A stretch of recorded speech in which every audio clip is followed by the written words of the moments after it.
It seems every time I do a show on large calibers, hard hitting rounds for deer hunting, someone will write in and say, "Are you kidding me? I can kill a deer with a 22 long rifle." Yeah, well, you can kill it with a big rock too, but it doesn't necessarily mean it's your best option.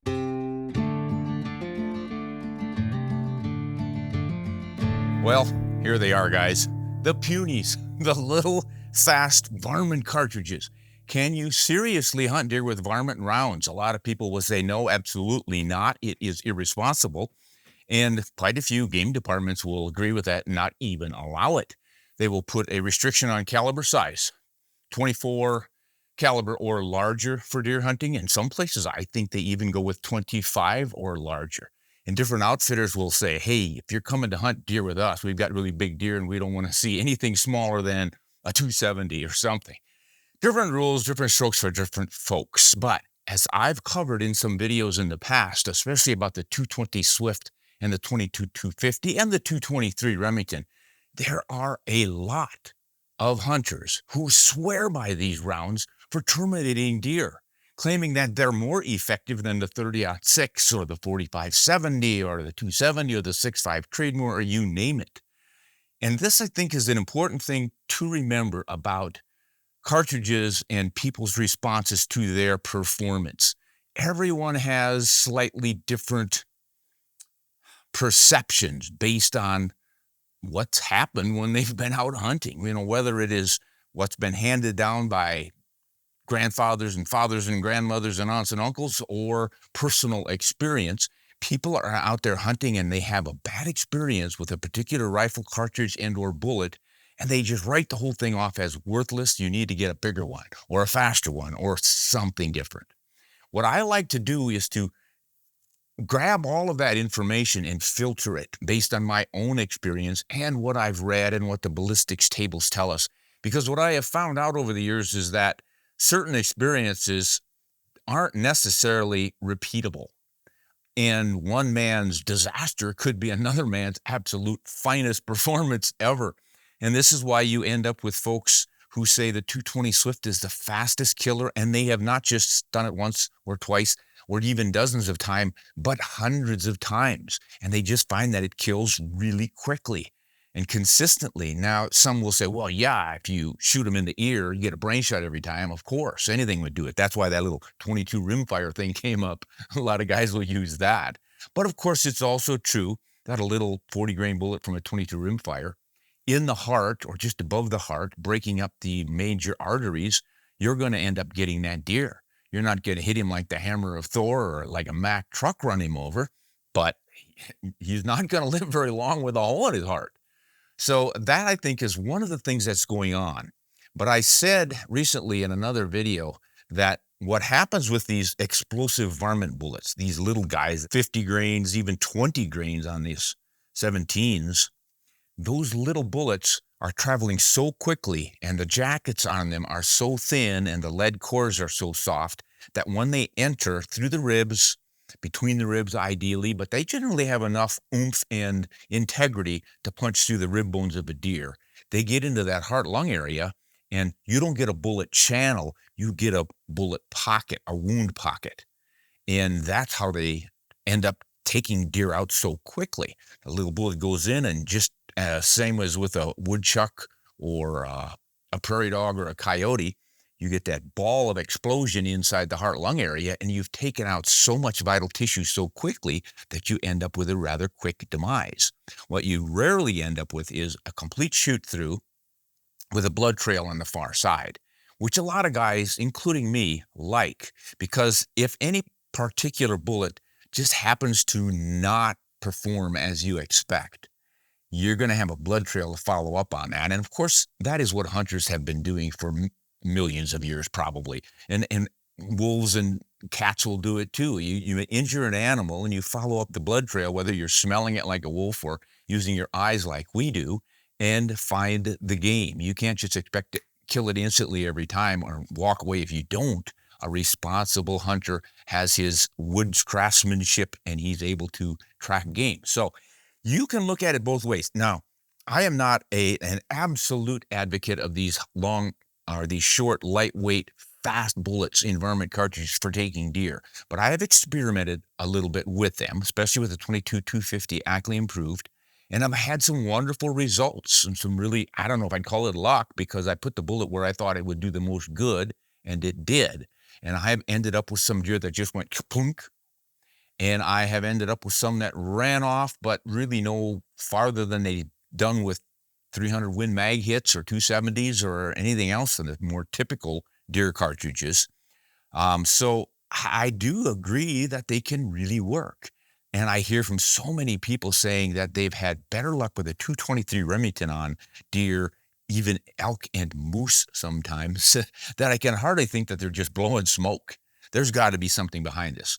So I thought what we would look at are some numbers on the ballistic performance and the bullet weights and things, and just do a little comparison. I'm not going to read all of these, but I've got most of the popular 17, 20, 22, and 24 Varmint cartridges on the table here to give you an idea of what the options are. Now, the little 17 rimfires, like the HMR and the WSM, are probably not legal in most states, but a few of them are. And then there are the center fires. You got the Hornet and the Fireball and the 17 Remington, and then you step up to the 204 Ruger, and there are a few Wildcat 20s out there as well. And of course, all of those shoot a really tiny little bullet. But again, if that bullet gets inside and does that pocket damage right over the heart and or lungs, man, it's pretty hard to beat. Then you get into the 22, you get the 22 mag rimfire, again, not legal in very many places. The 22 Hornet, a lot of guys really like that. They like to get close, take a precise shot with that one. 21 Fireball, 222, 223, 22 250, 220 Swift, 224 Weatherby Magnum. You don't see that very often. The old 223, which is pretty much obsolete now, but was a great high velocity round. You got the Valkyrie and the Nosler. And then in the 24 calibers, we have the 6mm ARC, short little stubby guy, but pretty effective. The 243 Winchester, which has been around for a long time, since 1955, and many hunters absolutely swear by this one with a 100-grain bullet, but plenty of them like the really lightweight bullets, and that's what we're going to cover here. Then there's the old 6mm Remington on the end, which is one of my favorites, and the new 6mm Creedmoor. They're all in the same ballpark. What happens if you shoot varmint bullets in those like you do in the 22s?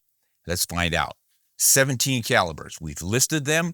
Most of them are shooting a 20 to 25 grain bullet. Now take this little weakest one of the bunch here, the HMR. It'll generally throw a 20 grain bullet around 2,500 feet per second. Might be a 17 grain bullet to reach that. Not much there. But the guys who have used them, mostly in Texas, because I think they're legal there, report some remarkable results. But I think they're doing the old earshot in the brain with that one. I don't know if I would try that on a chest shot. But look at what you're getting for muzzle energy on that. If you drive that bullet 2,500 feet per second, you're only getting 278 foot-pounds of energy. That is not a lot. Compare that to way down on the list at the end is the 308 Winchester I threw in there for a reference. 150 grain bullet, 2,900 feet per second, 2,802 foot-pounds of energy. That's a long climb up from 278. So this is one of the problems with these little options here. There's just not a lot of horsepower there.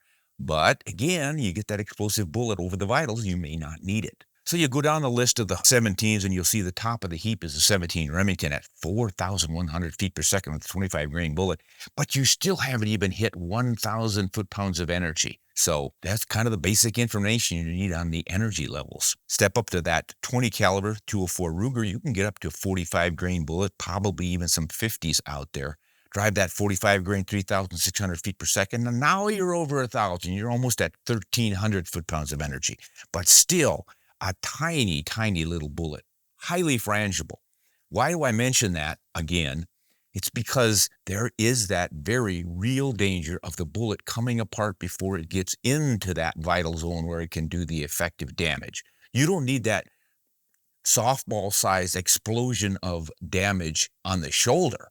That's just going to cause a nasty flesh wound. You need to get inside, which is why most of the high velocity frangible bullet shooters will insist on that headshot or the heart shot behind the shoulder. And you've got to really, really be sure that's where you're going to hit. So this is not just a willy-nilly take your chances options out to 300 yards, see your deer, put it on the middle of his chest and hope for the best. You can get away with that with a 270, 30-06, 25-06, any of the bigger ones. But man, you don't have much fudge room with these little guys. So step up to the 22 calibers, still illegal in a lot of places, but where they are legal, they are highly respected and loved, especially that 223. Just because there's so many of them out there and there's so many options in bullets and rifles, a lot of folks use that. And of course, they're inexpensive, so you can do a lot of practice shooting and really be a deadly shot. And that's probably the most important aspect of this whole thing, is that bullet placement. So just take a quick look at the 223 Remington stats here. With a 55 grain bullet, a lot of people will shoot the 50 to 53 grains instead, but I just thought I'd be consistent on some of these. You drive that 3,200 feet per second, you're getting 1,251 foot-pounds of energy. It's kind of odd that that's a little bit less than the 204 Ruger, but that is a product of the enhanced velocity out of that 204 Ruger.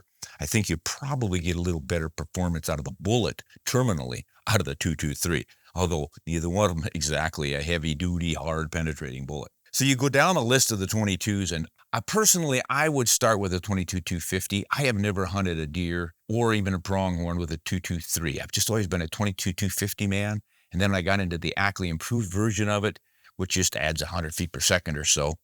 And I've had great luck with that, with 55 grain bullets, but I've also gone up to 60 and even 75 grain bullets in that. And there you can drop down to the 22 Nosler and the 224 Valkyrie, because those were designed to handle with faster twist rates, those heavier bullets.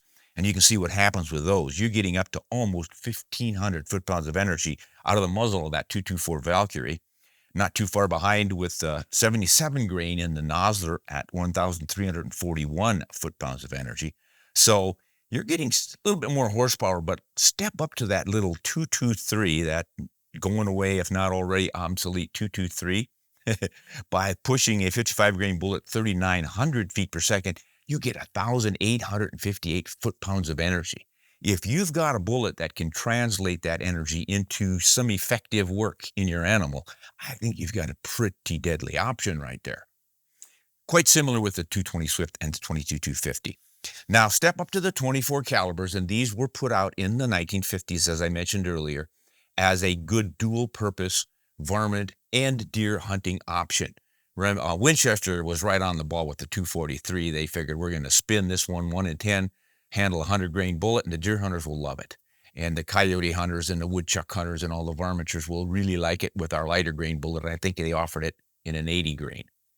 Remington was mimicking it or competing with it, and their idea was to use a 757 Mauser to come up with the 6mm Remington. At the time, they called it the 244, and they put a slower twist rate in that one. I think it was 1 in 12 or 1 in 14, and that would not handle 100 grain bullets. So they had to settle for a 90 grain, which is just fine. I've not yet met a pronghorn or a deer that liked a 90 grain bullet out of a 6mm. 10 grains difference between that and 100 is not much. But hunters thought it was just not enough bullet for deer. Back in the 50s, there weren't a lot of options out there for taking deer that used a bullet as light as 100, let alone lighter.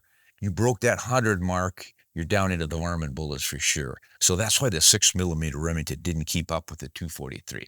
But all of the 24s are great options at these velocities, and you can see some of the reason why. You're driving these bullets at 3,500 to as fast as 4,100 feet per second.